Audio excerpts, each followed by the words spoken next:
Villain. Blockbuster जोड़ी है अपनी, मैं विलन और तू।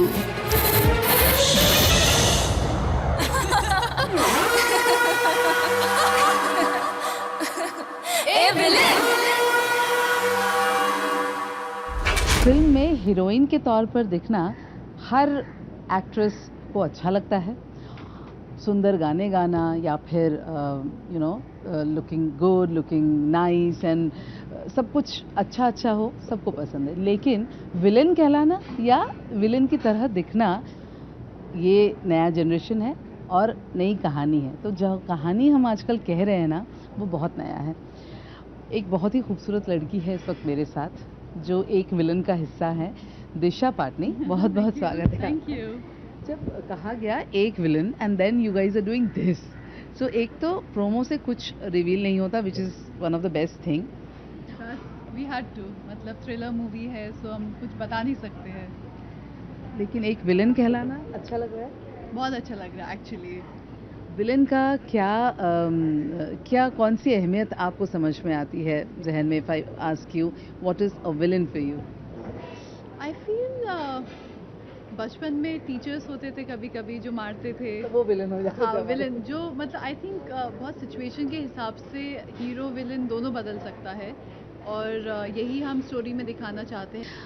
हिंदी सिनेमा की अगर बात करूं तो विलन्स की अहमियत बहुत रही है। मतलब look at Gabbar Singh and look at Mogambo और इतने सारे। कौन सा विलन, कौन सा किरदार आपको लगता है कि यार बेस्ट विलन? आई थिंक जब मैं छोटी थी, मोगैम्बो मेरे लिए बहुत सबसे बेस्ट विलन था। मोगैम्बो खुश हुआ, मतलब बहुत ही आइकॉनिक लाइन है। और आई थिंक कुछ साल पहले कांचा, संजय दत्त सर ने जो प्ले किया था अग्निपथ में, वो बहुत ही स्कैरी कैरेक्टर था, बहुत स्कैरी था। और शमशेरा में भी बहुत स्कैरी जी, लगे हैं वो, हमेशा की तरह। It's nice. दिशा, इस फिल्म में चार ऐसे, मैं अभी अर्जुन से वही बात कर रही थी कि चार खूबसूरत लोग जब एक साथ दिख रहे हैं, John is there, you are there, Tara, Arjun, और नाम है विलन।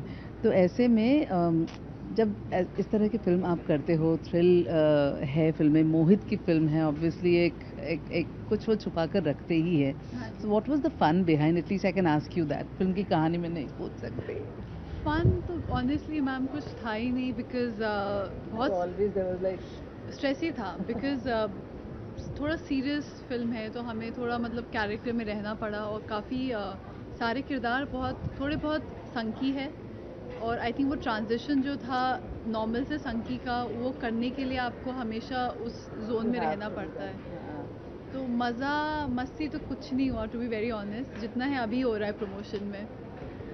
फिल्म में एक स्ट्रेट कैरेक्टर, मैं नहीं कहूँगी आसान है, हर किसी के चैलेंजेस होते हैं, लेकिन जब एक ग्रे शेड आता है तो for an actor I think it's a challenge. So what kind of challenge you feel to play something like that, I mean somebody like that? I think the most challenging part is the transition. वो seamless होना चाहिए, because आप कैसे hero से villain तो बन जाओगे, but वो जो जर्नी है वो दिखाना, और आपके में सडनली चेंजेस दिखाना आपके बिहेवियर में, I think that's very challenging.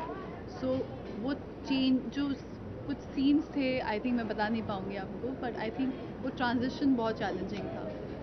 तेरी गलियां पहले भी हिट था और अब जो आ रहा है, मुझे लगता है अब भी लोगों के जहन में वो गाना। तो ये गाने आजकल, जो पुराने वाले गाने हम वापस जब सुनते हैं इन अ न्यू वे, सो तेरी गलियां आपने पहले सुना था, and what does it mean to you?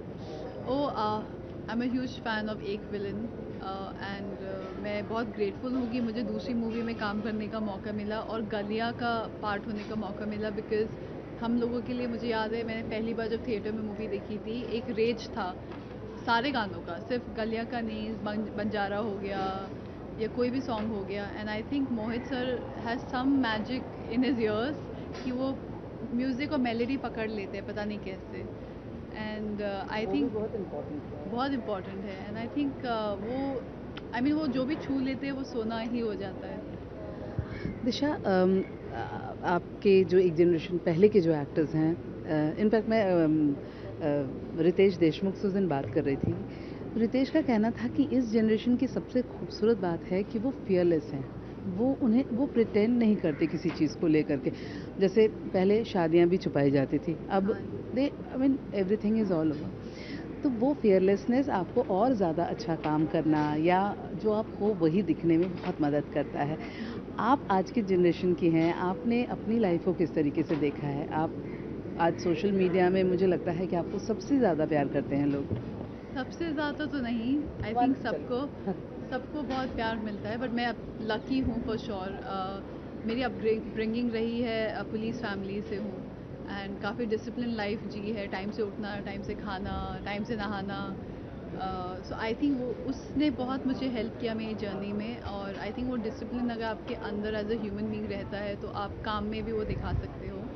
And thanks to my father and my mother कि उन लोगों ने वो डिसिप्लिन मुझे दिया।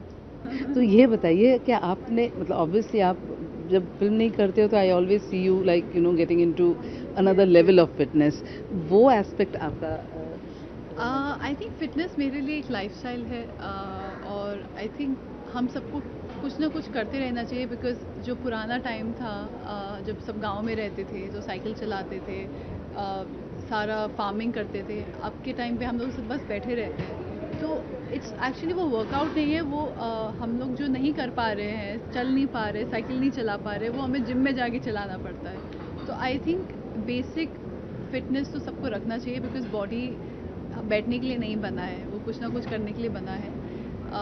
और जॉन, अर्जुन, तारा सब बहुत फिट है, और सबसे मुझे बहुत बहुत छोटी छोटी टिप्स मिलते रहती है कुछ ना कुछ। आपके टिप्स मेरे टिप्स है बस मेहनत करो और खाओ। आगे आने वाले वक्त में क्या कुछ देख पाएंगे आपके? अगले साल एक मूवी आ रही योद्धा करके, तो I hope people enjoy that. Thank you so much Disha, और हमेशा आपसे बात करना बहुत अच्छा लगता है, और फिटनेस लेवल आपको देख करके फिर वापस जा करके सोचना पड़ता है मुझे। नहीं नहीं, आप बहुत फिट हो, बहुत सुंदर हो। Thank you.